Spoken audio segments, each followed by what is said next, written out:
Welcome back to Animal Crossing New Horizons. I'm Duro. Where's my phone? Shall we see what's going on our lovely island of Fawnhallow today? We'll be arriving out relaxing as usual. I suppose I should continue my conversation about Rabbit and Steel from yesterday. Because I only really spoke about the bosses and the enemies and the worlds, but I didn't really talk about the characters and much of the gameplay aspect and the synergies and the items and that sort of thing. I don't know, Rabbit and Steel has just been my sort of lifeblood for a game for like the past, I don't even know when we started playing it. Past 5 months, is that right? Good evening everyone. We're now in Fawnhallow at 7:05 PM on Tuesday, May 27th, 2025. Let's see, when did I start playing it? I think it was around the New Year time, but maybe that's not right. March, okay, definitely not New Year time. About 2 months ago then. Yeah, what should I talk about?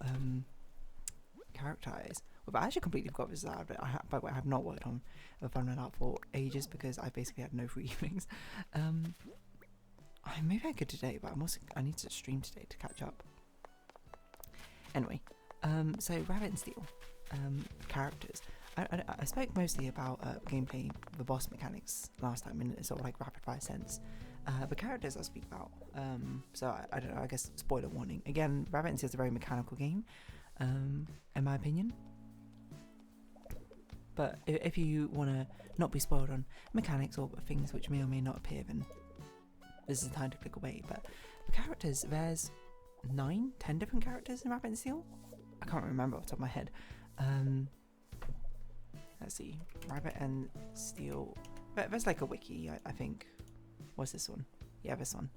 1, 2, 3. Yeah, 10 different characters. You start off with 5, and you slowly unlock 5 others by defeating each of the worlds, I think. And they all have very interesting playstyles because they all have a primary, which is basically your bread and butter, deal like uncomplicated deal damage in one simple fashion. Then they have a secondary, which is like, I think it varies on each one. I think it's always something which is, I don't know, a bit unusual. Special is kind of like the signature move of the character, and they all have a different defensive move, which is basically something which makes you vulnerable, allows you to dodge things for a little bit. But yeah, I guess I'll just sort of talk about each character in turn for a little bit. Or should I do it from my favourite to least favourite? I don't know, I don't even know what my favourite order is. I think my favourite is probably Assassin, then it might go Dancer, Ancient Bruiser,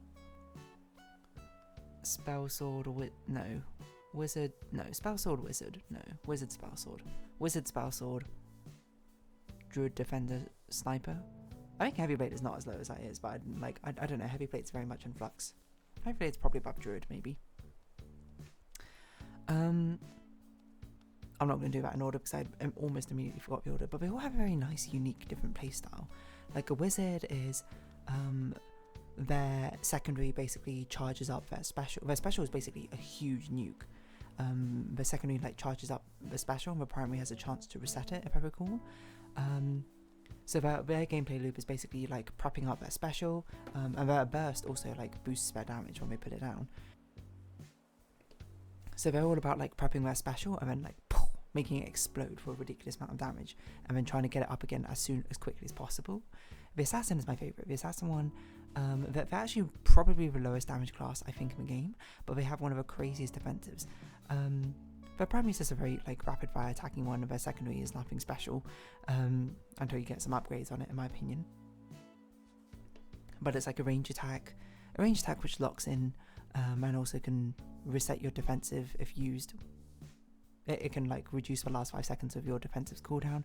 The special is nice, it's like a backstab, and the special versus the defensive is where like the bread and butter comes out, because the defensive makes you basically vanish, which means that you kind of go untargetable for a bit, and you can walk around while stealth, and then you come out and do big damage. So it's all about vanish. It's all about playing very, very risky, and backstab only gets bonus damage if you're behind the boss. So it's all about sort of running to the behind the boss with the assassin, stealthing in, vanishing away, and using your backstab, and basically getting your vanish up as soon as possible again to play this very risky playstyle. it's very sort of positioning based, and there's so much. Otherwise, you just fall behind in damage. And there's so much just sort of like dancing around, like, oh, there's a boss. You know, like you go behind, will do all your damage. Oh, you need to run back to a team. I mean, you have to run back again to keep up your damage, and it's a lot of sort of back and forth like that. Heavy Blade is kind of like a big little sort of juggernaut. They have their attacks are slow, they're big and heavy, but they have a lot of invulnerability frames. To be honest, their secondary.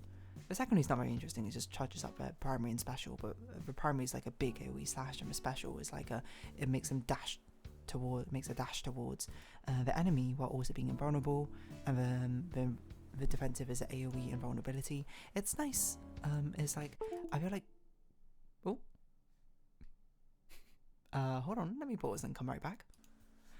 Okay, we're back. I don't know what happened there. My game capture just suddenly disconnected, but seems like we're back in action. Anyway.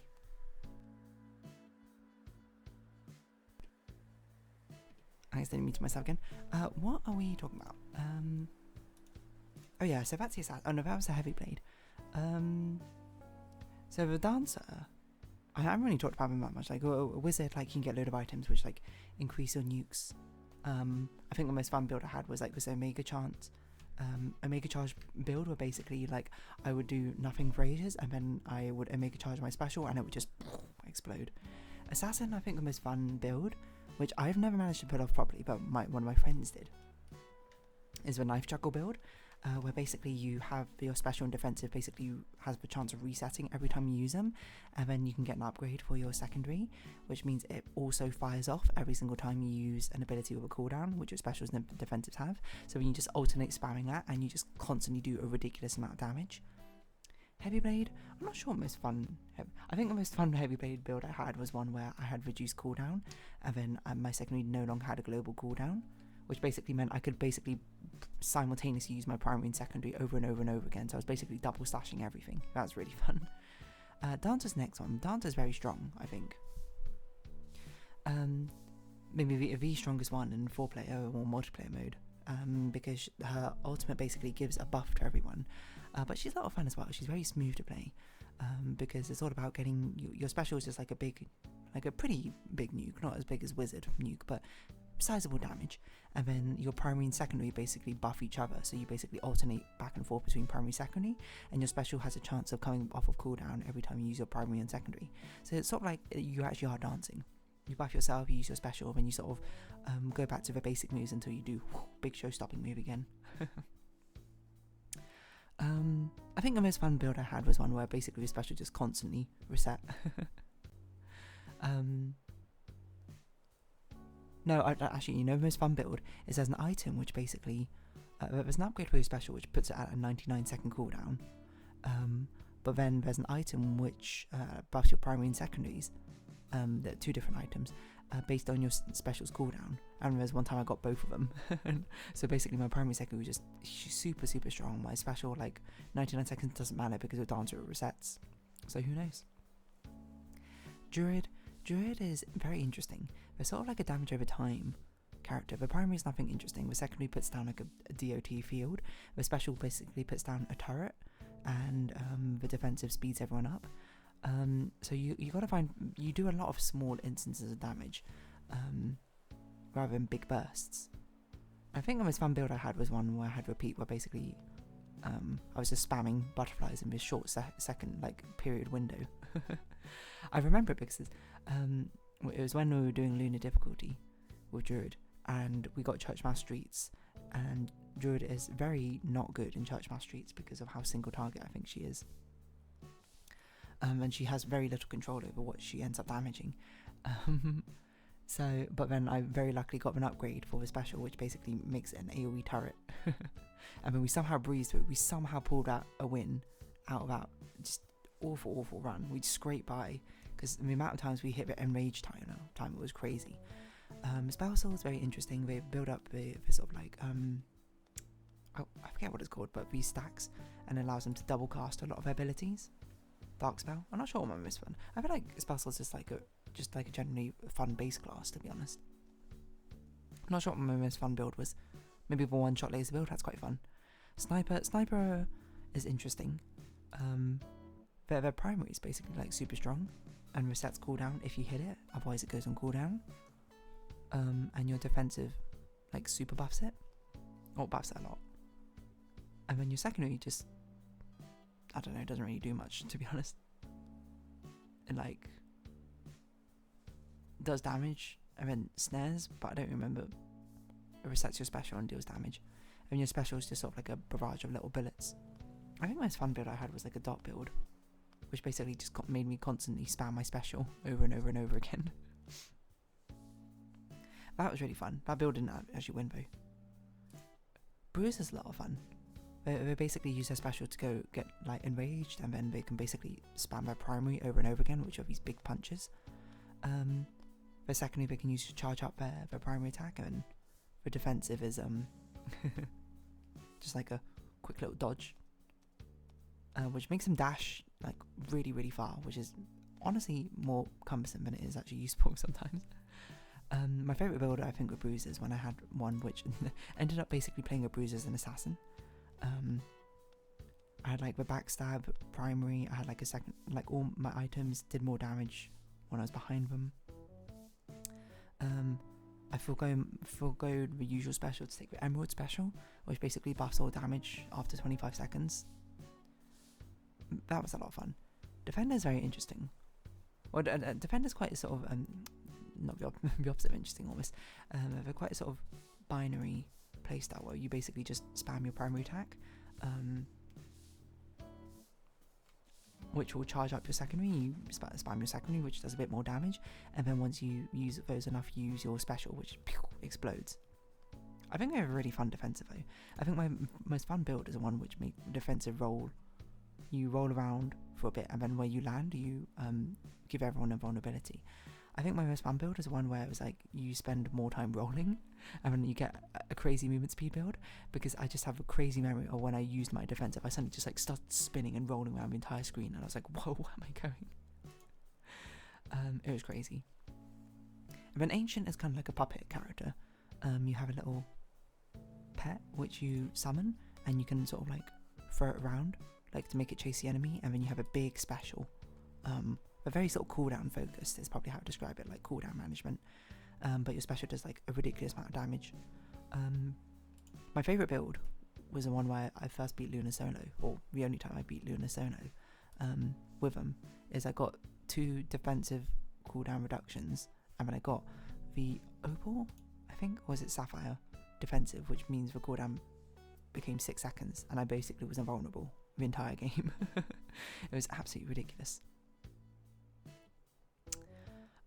Yeah. So yeah, but those are the sort of characters. Again, my favourite I think is Assassin, because of a sort of very slippery in and out, risky playstyle is a lot of fun. And then down to an Ancient, I think their gameplay loop is quite fun. And you know, as I played all of them, I think I got an affinity, I think, for all of them, where like, oh yeah, you know, I can see how this works, because we spent a lot of time playing Luna difficulty to get through them, to be honest. Until like the most recent time we played, where we had a miraculous like series of runs where we just like 4 runs in a row almost. We just did 4 Luna clears.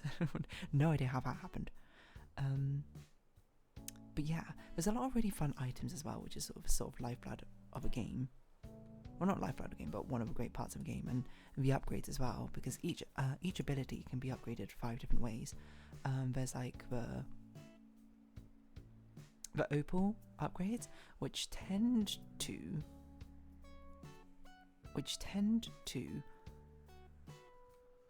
make things hit. No, Sapphire's the one which makes it more often. It tends to sort of play around with cooldowns. Like a lot of cooldowns might be shorter or something, but things might, like, maybe it no longer resets, or maybe it does more damage or something like that. Sapphires tend to basically be quite multi-hit. They'll be like, oh, you either like do less damage with a thing, but you hit more times, or you something like that, or you have more charges of it. Then you have like the Garnet one, which is basically the Ruby one, which is the opposite, which means like, oh, you like hit less often, the cooldowns are longer, but your hit is like bigger, kind of. And then you have the Opal ones, sorry, not opal, garnet ones, which is often like luck based. Like there'll often be like a chance of resetting or chance of something happening, or like some gimmicky thing that happens. And then the emerald ones I feel like are very specific for each character. It's hard to say. Often I would say that they play around with movement speed quite a lot. Like either it will slow you down by doing a lot more damage, or you'll like no longer be impeded by movement speed, like, or things like that. But there's a whole swath of different items as well, which are really fascinating as well. My favourite item set is probably the lightning set, the ones which have a chance of doing damage when you do something. What else is a really good one? Like the lucky ones are quite a fun set as well, I think as well. Oh no, depth set? I don't know. There's a lot of really like fun interactions you can have to make like really silly builds. Like one of my friends, she did a build where it's basically a movement speed build where like as she moved around like things did damage, and she just maxed out her movement speed. It wasn't particularly good, mind you, but it was a lot of fun. There's some sort of item build. I'm trying to think of a good one. Like a cooldown. The stupidest one I had was like a sword based build where I basically just took every single sword. Swords are basically like they're on a set timer, they'll just do damage after a set amount of time. I don't know how we won. I'm pretty sure I won because my friend's build was actually like pretty good. My build was just utterly terrible, but it was really funny.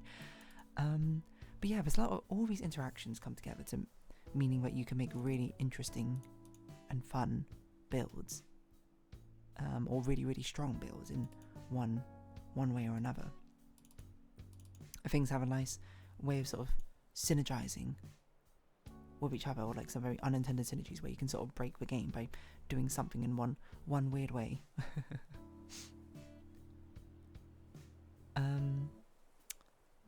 But yeah, I don't know, I feel like there's a lot of skill expression as well, which makes it fun. And I'm really excited to see what the DLC entails for this game, to be honest. I'm really excited to play it. The new character's coming out, which is like a grenadier, which is all about sort of like having interesting effects on your upgrades combining together. And it looks like there's 5 different worlds coming out, which is crazy. I don't know what to do. I don't know how that's going to be. We're going to have to learn whole new mechanics all over again. Anyway. So, I guess I'll say that I'm going to round this episode up here.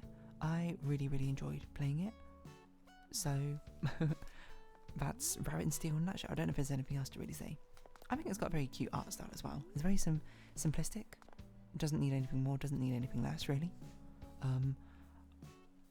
I would say if there's any criticism I have of it, is that a lot of the clarity, I think sometimes the attacks are a little bit inconsistent with the clarity of like when they go off. I feel like it could be a little bit better to make it a bit more readable, but honestly it's fine. Like I play with default settings essentially, so I've made it through. But if it happened, I can't think of a good example off the top of my head. But there's definitely been times where there's 2 attacks that behave differently in different worlds or something, or like the timing of them is different or something, which I think it feels like there should be some way of clarifying it. But oh well, I don't know. Once you learn the attacks, it's not really an issue, and that's kind of like the bread and butter and the fun part of the game. So yeah, Rabbit and Steel, the characters. I cannot wait to see what the DLC entails. But otherwise, if you have been watching, thank you very much. It's been Animal Crossing New Horizons. I've been Dear Darling, and likes, comments, subscription, shares greatly appreciated. Socials, Discord down below. Hope to see each other again, but for now, it's our farewell. So until next time, bye bye for now.